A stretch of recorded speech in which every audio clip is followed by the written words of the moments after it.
नमस्कार, मैं हूं रविंद्र जैन और आप देखना शुरू कर चुके हैं सबकी खबर। मध्य प्रदेश के स्वास्थ्य विभाग में इस समय अराजकता का माहौल है।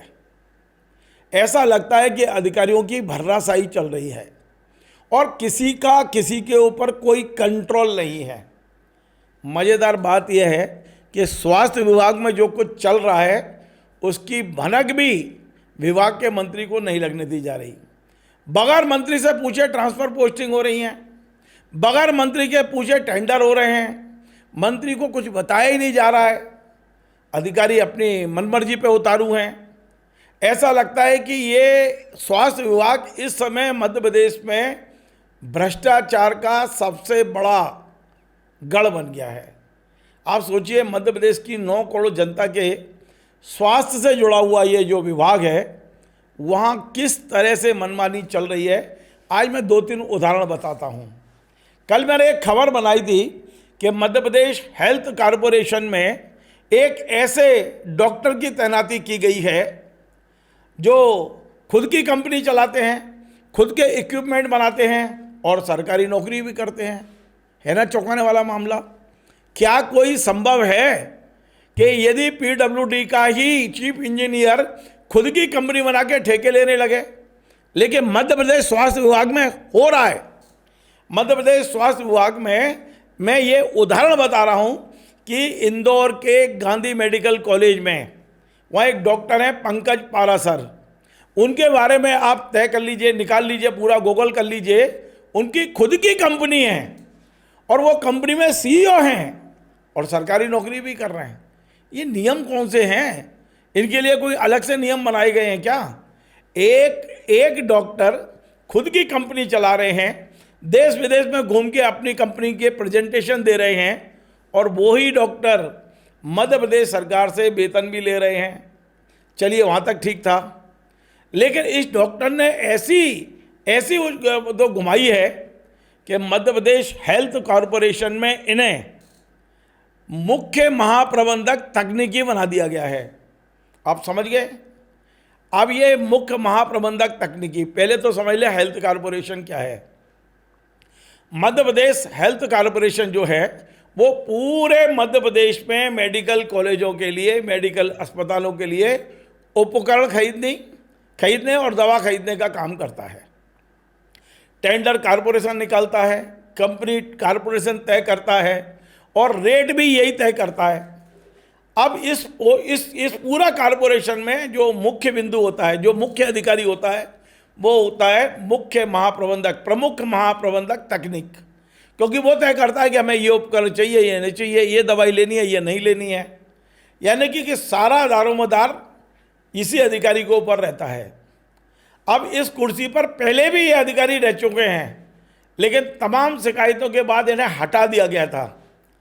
अभी कुछ दिन पहले 29 जून को गुपचुप तरीके से, बगैर उप मुख्यमंत्री को बताए बगैर, उनकी सेक्शन लिए बगैर, उन्हें विश्वास में लिए बगैर, इंदौर से इनका तबादला भोपाल में इस कॉरपोरेशन में प्रमुख महाप्रबंधक तकनीक के रूप में कर दिया गया है और गोपनीय रूप से ज्वाइनिंग भी हो गई है। सब कुछ हो गया, बड़ा गुपचुप तरीके से किया गया है। ये वो लेटर की कॉपी कल मैंने दिखाई थी।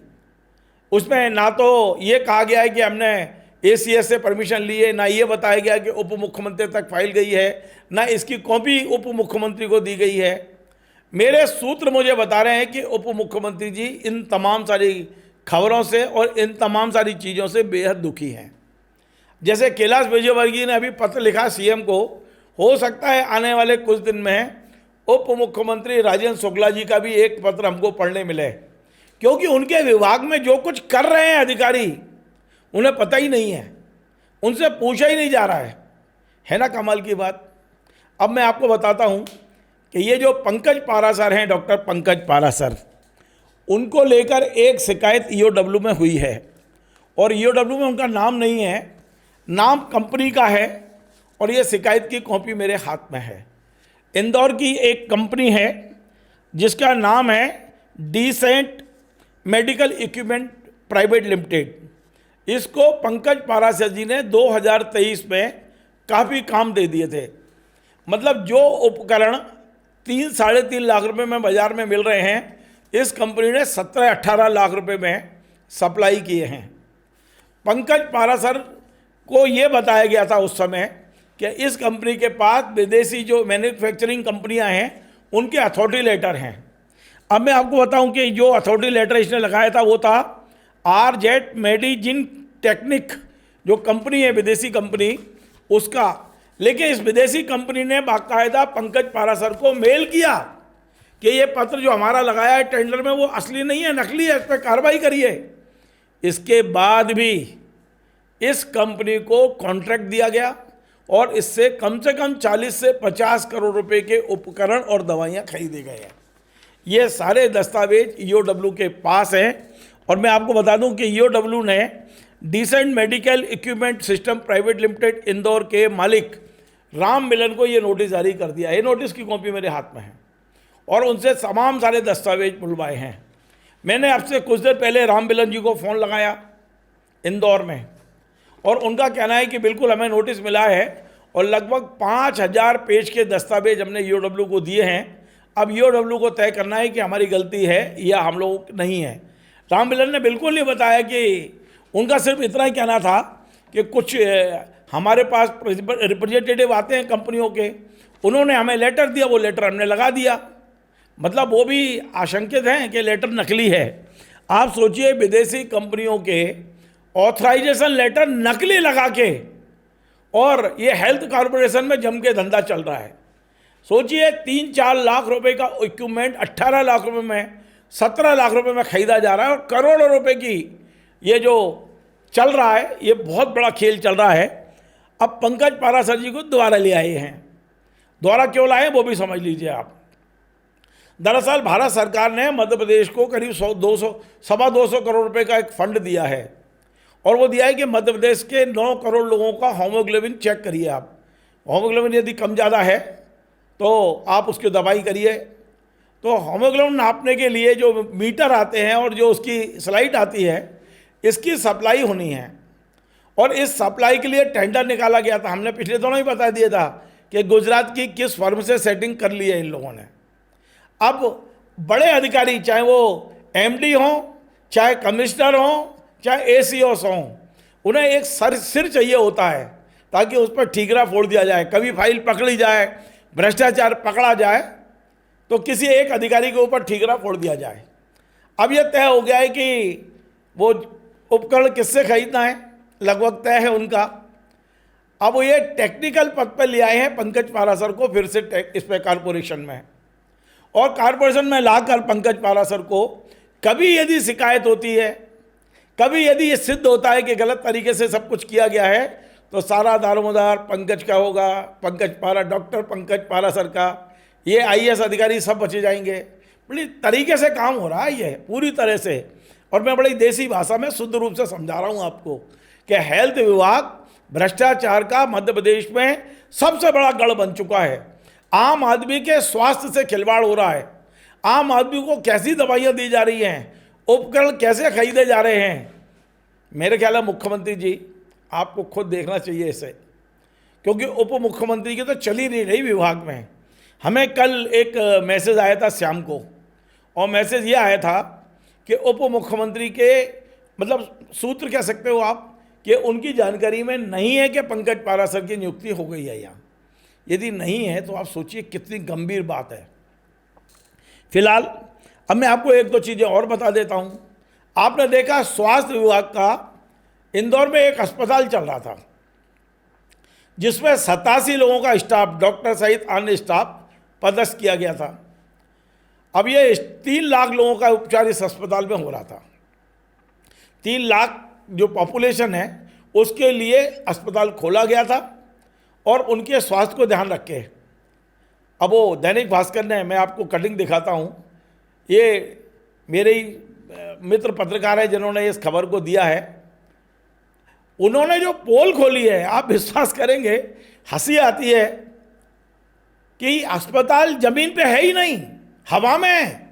अस्पताल खुला ही नहीं, 87 लोग तनख्वाह ले रहे हैं, डॉक्टर पदस्थ हैं, ट्रांसफर पोस्टिंग हो रही हैं और अस्पताल है ही नहीं। ये देखिए, आपको ये भास्कर की कटिंग दिखा रहा हूँ। ये स्वास्थ्य विभाग है? ये क्या है? ये तमाशा है ये। अब एक और चीज बता देता हूं, एनएचएम की तरफ ले चलता हूं, जो भ्रष्टाचार का एक और बड़ा गढ़ है। एनएचएम ने कॉन्ट्रैक्ट पे डॉक्टर रखे हैं और कॉन्ट्रैक्ट में साफ लिखा है कि डॉक्टरों के ट्रांसफर नहीं होंगे। एक बार जहां पदस्थापना हो गई वो वहीं रहेंगे, लेकिन पैसा कैसे मिलेगा बगैर ट्रांसफर के? तो एनएचएम में डॉक्टरों के थोक में तबादले कर दिए गए, इधर से उधर, उधर से इधर। वो तो 2 डॉक्टरों का भला है कि वो हाई कोर्ट पहुंचे, और हाई कोर्ट ने बाकायदा आदेश दिया है कि कॉन्ट्रैक्ट में रखे गए डॉक्टरों के कॉन्ट्रैक्ट में कहीं नहीं लिखा कि ये सेवाएं ट्रांसफर वाली सेवाएं, स्थानांतरण वाली। हाँ, कोई इमरजेंसी या कोई मामला आ जाए, कोई अति आवश्यक हो तो किसी डॉक्टर को कहीं भेजा जा सकता है, लेकिन इस तरह के ट्रांसफर नहीं। तो हाई कोर्ट ने ट्रांसफर कैंसिल किए हैं अभी जून में, मतलब मुश्किल से 10-12 दिन पहले। क्या शर्म नहीं आ रही है आप लोगों को? पैसा कमाने के लिए किसी भी सीमा पर गिर रहे हैं। एनएचएम अपना खेल कर रहा है, हेल्थ कॉर्पोरेशन में एक बड़े खेल चल रहे हैं, हेल्थ डिपार्टमेंट और मंत्री को कुछ पता नहीं। उप मुख्यमंत्री जी तो मुझे लगता है कि इस समय भगवान राम की भक्ति में लगे होंगे बेचारे, या अपनी, क्योंकि कोई काम तो है नहीं है, विभाग में अधिकारी सुन नहीं रहे हैं, पूजा पाठ में लगे होंगे या दूसरे काम में लगे होंगे, या क्षेत्र पे ध्यान दे रहे होंगे अपने विधानसभा क्षेत्र में। क्या हालत हेल्थ की हो गई है, और इसे कौन सुधारेगा? हम बोलते रहेंगे, चिल्लाते रहेंगे हम, लेकिन सुधारेगा कौन? मैं चाहता हूं कि मेरा ये कार्यक्रम जैसे तैसे सीएम तक पहुंच जाए। सीएम इसको देख ले एक बार कि क्या भर्रासाई चल रही है, क्या अराजकता का माहौल बना के रख दिया है हेल्थ में। थोड़ा टाइट करिए इसको, क्योंकि ये केवल भ्रष्टाचार का मामला नहीं है, मध्य प्रदेश की 9 करोड़ जनता के स्वास्थ्य से जुड़ा हुआ मामला है। बहुत बड़ा खिलवाड़ हो रहा है हेल्थ में। हम चीखते और चिल्लाते रहेंगे जब तक व्यवस्थाएं ठीक नहीं होंगी। नमस्कार।